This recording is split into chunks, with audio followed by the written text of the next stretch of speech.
Men in the Arena Army, we salute you today.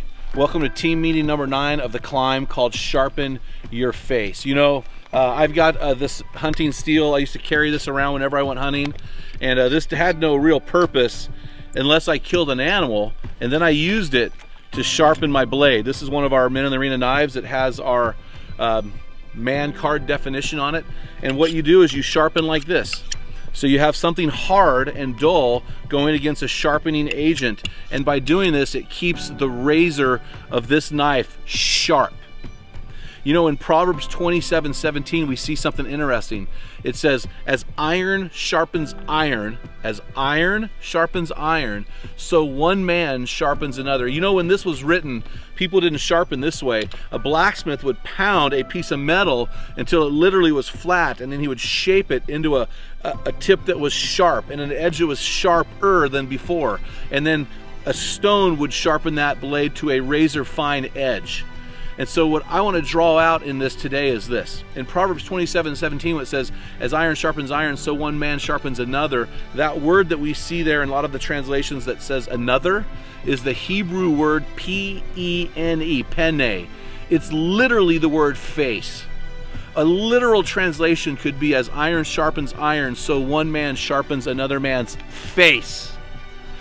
It reminds me of the story of Caleb in the book of Joshua, saying, hey, I'm just as strong as I ever was. I'm 85 years old, and let's go take the hill country. Or I'm reminded of Moses.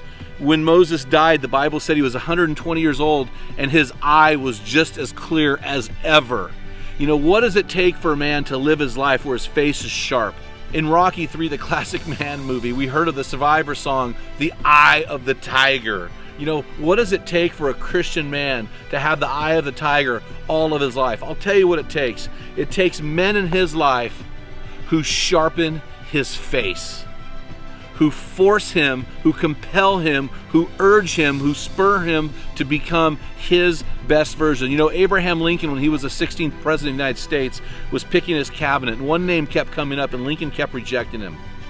And when his chief of staff finally said, Mr. President, why do you keep rejecting this man? He's the most qualified man for the job. Lincoln said this, I don't like his face. And his chief of staff said, hey, Lincoln, who, by the way, Lincoln was known as the ugliest man to ever hold high political office. So his chief of staff said, hey, Mr. President, how can you say you don't like his face? He can't help the face that God gave him. And Lincoln said, listen, after age 40, every man is responsible for his face. And so I ask you, do you have the eye of the tiger?